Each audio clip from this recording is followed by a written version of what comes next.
جب be be Fatima الزہرا سلام اللہ علیہا کا وقت آخر آیا تو آپ نے امام علی علیہ السلام سے وصیت کی کہ اے علی، میرے بعد ایک شجاع قبیلے سے شادی کرنا، اللہ اس سے تمہیں ایک بیٹا دے گا اور اس کا نام تم عباس رکھنا، اور یہ میرے ہاتھوں سے بنا ہوا کرتا اسے دینا اور کہنا کربلا میں میرے حسین کی حفاظت کرے۔ بس جناب سیدہ کی شہادت کے تھوڑے عرصے بعد امام علی علیہ السلام ایک دن بی بی سیدہ کی وصیت کا ذکر اپنے بھائی عقیل سے کرتے ہیں۔ جناب عقیل فرماتے ہیں کہ عرب کے دو ہی بڑے قبیلے ہیں جو بہادری میں اپنا ایک الگ مقام رکھتے ہیں، ایک قبیلہ بنی ہاشم جسے ہم ہیں، اور دوسرا قبیلہ کلاب ہے۔ اے علی، اس قبیلہ کلاب کا سردار اور سب سے شجاع ترین مرد حزام ہے۔ عرب کے تمام بہادر 6 ماہ اس سے جنگ سیکھنے جاتے ہیں۔ میں آج ہی اس کے گھر جاتا ہوں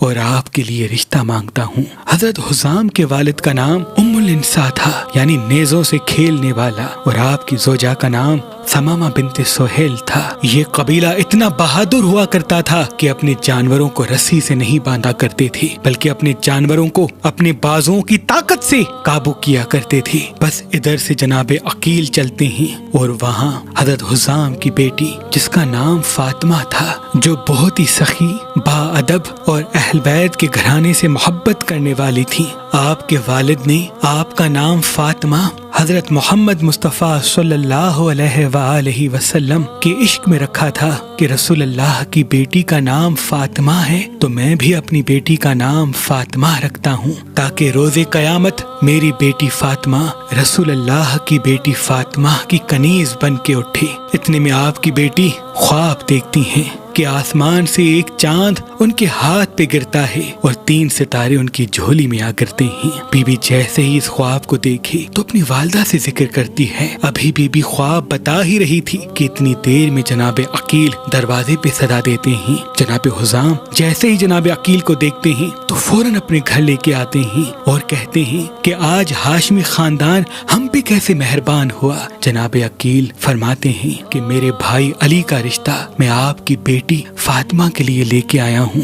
جناب حزام آنکھوں کو نم کرتے ہیں اور قدموں پہ ہاتھ رکھ کے کہتے ہیں، اے ابو طالب کے بیٹے عقیل، میں اس قابل کہاں کہ میری بیٹی رسول اللہ کے گھر جائے، یہ تو آپ کی کرم نوازی ہے۔ اور یوں 17 رجب شب جمعہ 21 ہجری کو مولا علی اور بی بی فاطمہ بنت حزام کی شادی ہوتی ہے۔ بس جیسے ہی بی بی رخصت ہو کے امام علی علیہ السلام کے گھر کی دہلیز پہ پہنچتی ہیں تو آپ دہلیز پہ اپنی پیشانی رکھ کے اللہ کا شکر کرتی ہیں اور امام علی سے ایک گزارش کرتی ہیں کہ یا علی، میں کنیز کی بیٹی ہوں اور اس گھر میں حسن و حسین رہتے ہیں، میں نہیں چاہتی کہ آپ مجھے فاطمہ کہہ کے بلائیں، کیونکہ یہ نام حسن و حسین کی والدہ کا نام ہے۔ امام علی علیہ السلام نے بی بی فاطمہ بنت حزام کو دیکھا اور فرمایا، آج سے ہم آپ کو ام البنین کہیں گے، یعنی بیٹوں کی ماں۔ 4 شعبان 22 ہجری کو اللہ نے امام علی اور بی بی ام البنین سے ایک بیٹا عطا کیا جس کا نام امام علی علیہ السلام نے عباس رکھا، یعنی وہ شیر جو میدان کو چیر دیتا ہے۔ اور کچھ سالوں کے بعد آپ کو دوسرا بیٹا جعفر ہوا اور تیسرا بیٹا عمران عثمان ہوا اور چوتھا بیٹا عبداللہ ہوا۔ بی بی ام البنین اپنے تمام بیٹوں سے بار بار کہتی کہ خبردار، حسن و حسین کو کبھی بھی اپنا بھائی نہ سمجھنا، وہ تمہارے آقا ہیں اور تم ان کے غلام۔ بس جیسے ہی جناب عباس تھوڑے بڑے ہوئے، امام علی علیہ السلام نے بی بی سیدہ کا ہاتھوں کا بنایا ہوا کرتا جناب عباس کو پہنایا اور وصیت کی کہ اے عباس، تمہاری موجودگی میں حسین پہ کبھی کوئی تکلیف نہ آئے، کیونکہ یہ وصیت تمہیں رسول اللہ کی بیٹی نے کی ہے۔ تاریخ لکھتی ہے جناب عباس بچپن سے ہی امام حسین کے ساتھ ساتھ رہتے تھے اور امام حسین کو بہت پیاس لگتی تھی۔ آپ راتوں کو اٹھ کے اکثر پانی مانگا کرتے تھے۔ جناب عباس پوری رات جاگتے رہتے تھے تاکہ جب بھی امام حسین کو پیاس لگے میں آپ کی خدمت میں پانی پیش کروں۔ بس یوں جناب عباس بڑے ہوتے گئے۔ جناب عباس کی شادی امام علی علیہ السلام نے بی بی لبابہ بنت عبداللہ بنت عباس بن عبد المطلب سے کروائی، اور اللہ نے جناب عباس کو ان سے 5 بیٹے اور 1 بیٹی کی اولاد عطا کی۔ پہلے بیٹے کا نام حضرت فضل رکھا، دوسرے بیٹے کا نام محمد، تیسرے بیٹے کا نام حسن، چوتھے بیٹے کا نام قاسم اور 5ویں بیٹے کا نام حضرت عبداللہ رکھا، اور بیٹی کا نام ہاجرہ بنت عباس۔ بس امام علی کی شہادت ہوتی ہے اور دور بدلتا جاتا ہے۔ جب امام حسین علیہ السلام مدینے کو چھوڑتے ہیں تب بی بی صغرا کے پاس اپنی والدہ بی بی ام البنین چھوڑ کے جاتے ہیں تاکہ وہ بی بی صغرا کے ساتھ رہیں، اور جناب عباس کا چھوٹا بیٹا عبداللہ بھی بی بی صغرا کے پاس چھوڑ کے جاتے ہیں، جن کی عمر چند سال کی تھی، جن سے بعد میں حضرت عباس کی نسل آگے چلتی ہے۔ جیسے ہی بی بی ام البنین نے یہ دیکھا کہ امام حسین مجھے یہاں چھوڑ کے جا رہے ہیں، آپ فوراً اپنے چاروں بیٹوں کو بلاتی ہیں اور کہتی ہیں میں تم چاروں کو وصیت کرتی ہوں کہ آخری دم تک امام حسین کی حفاظت کرنا۔ اگر تمہاری موجودگی میں میرے امام حسین پہ کوئی آنچ آئی تو میں کبھی بھی تم کو معاف نہیں کروں گی۔ چاروں بیٹے بی بی ام البنین کے قدموں کا بوسہ لیتے ہیں اور ماں سے الوداع کر کے امام حسین کے قافلے میں چلتے ہیں۔ امام حسین کے قافلے کی پوری ذمہ داری ان چاروں شہزادوں پہ تھی، اور جناب عباس پورے لشکر کے علمبردار تھے۔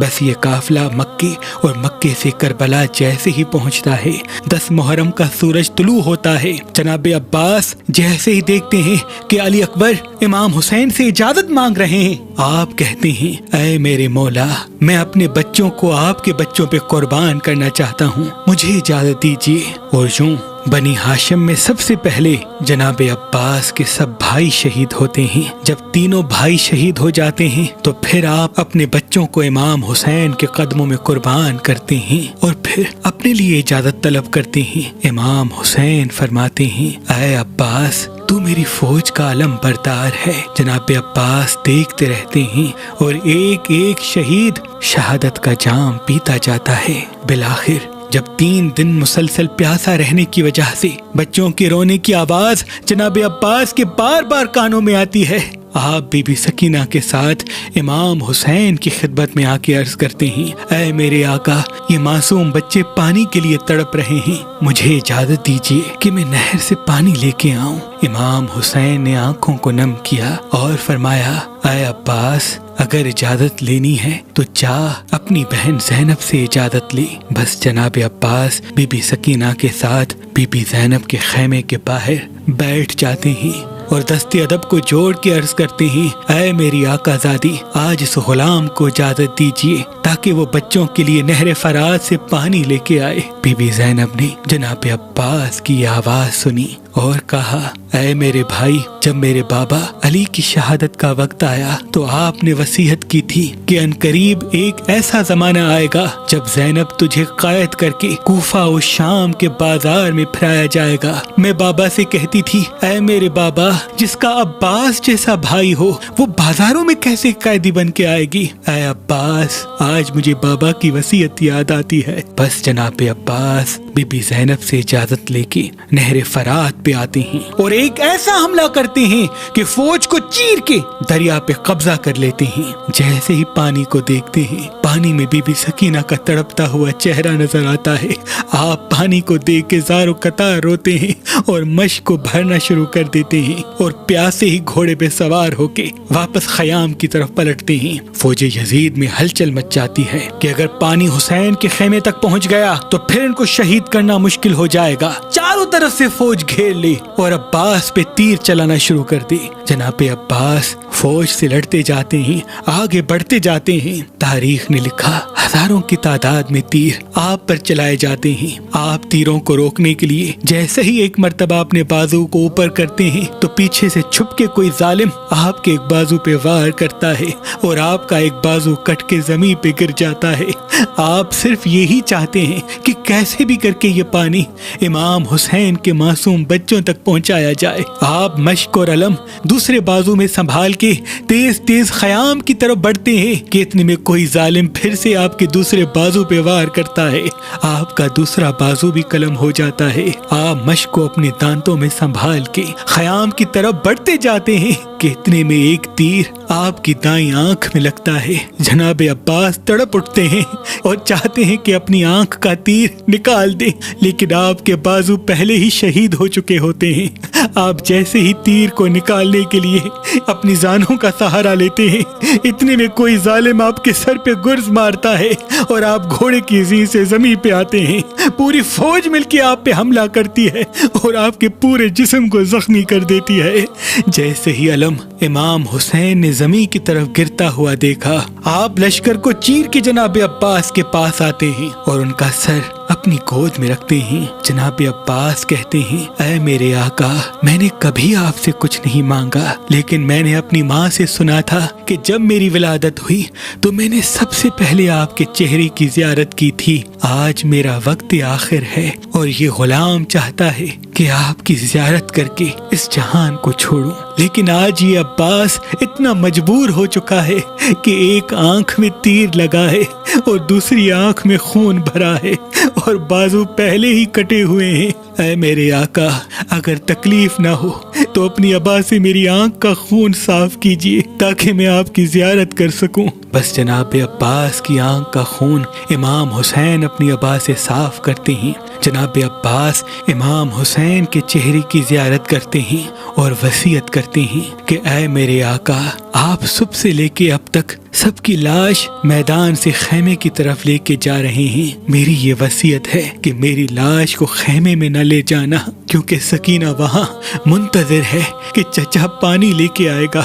جب میری لاش کو بی بی سکینہ دیکھے گی ان سے یہ برداشت نہیں ہوگا، مجھے یہیں چھوڑ دیجیے گا۔ بس یہ کہہ کے جناب عباس دارالفنا سے دارالبقا کی طرف کوچ کرتے ہیں اور امام حسین علم اور خالی مشک لے کے خیموں میں آتے ہیں۔ سب بیبیاں روتی رہتی ہیں اور پھر امام حسین کی شہادت کے بعد بیبیوں کو قید کر دیا جاتا ہے۔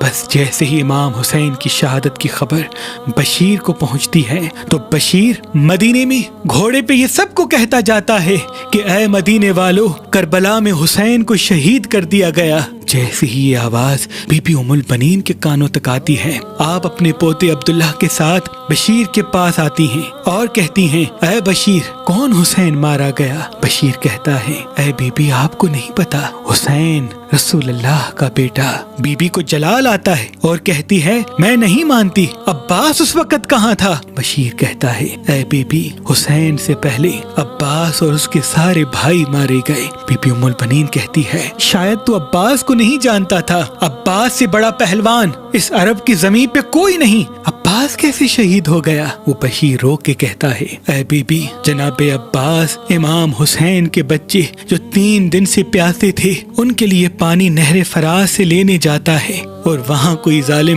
آپ کے سر پہ گرز مارتا ہے، آپ گھوڑے کی زین سے زمین پہ آتے ہیں۔ بی بی کہتی ہے، میرے عباس کا قد اتنا بلند تھا کہ جب وہ گھوڑے پہ بیٹھتے تھے تو زمین آپ کے قدموں کا بوسہ لیتی تھی۔ عباس سے بھی بڑا کسی کا قد تھا کہ وہ ان کے سر پہ گرز مارے؟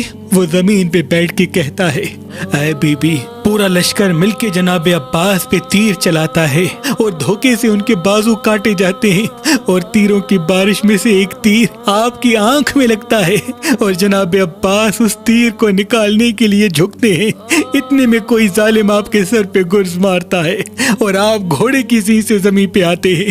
بی بی جیسے ہی یہ سنتی ہے تو زمین پہ بیٹھ کے زار و قطار روتی ہے کہ اے بشیر، یہ تو بتا کہ جب جب زمین پہ جو گرتا ہے اپنے ہاتھوں کا سہارا لیتا ہے، میرا عباس جب زمین پہ گرا ہوگا تو پہلے اس کا سر زمین پہ لگا تھا یا اس کا جسم زمین پہ لگا؟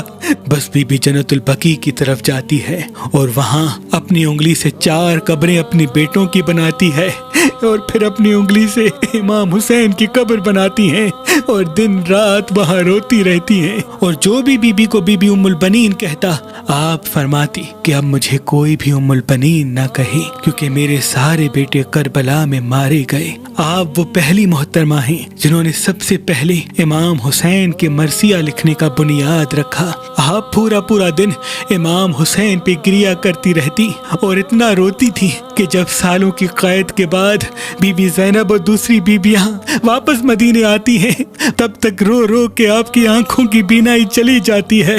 آپ بی زینب اور تمام بیبیوں کو پرسہ دیتی ہیں۔ تاریخ نے لکھا جو بھی مدینے میں آتا اور بی ام البنین کے گھر سے گزرتا تو آپ کے مرثیے میں اتنا درد ہوا کرتا کہ زار و قطار روتا رہتا۔ بس جیسے اس بات کا علم مدینے کے حاکم کو ہوا کہ یہ بی دن رات روتی ہے اور امام حسین کے غم میں مرثیے کہتی ہے، تو وہ بی کو زہر دلا دیتا ہے، اور بی امام حسین کی شہادت کے 3 سال کے بعد 13 جمادی الثانی 64 ہجری کو دارالفنا سے دارالبقا کی طرف کوچ کر لیتی ہیں، اور پھر امام سجاد علیہ السلام آپ کی قبر مبارک جنت البقیع مدینے میں بناتے ہیں۔ سلام ہو بی ام البنین پر، سلام ہو جناب عباس پر، اور سلام ہو کربلا کی تمام بیبیوں پر۔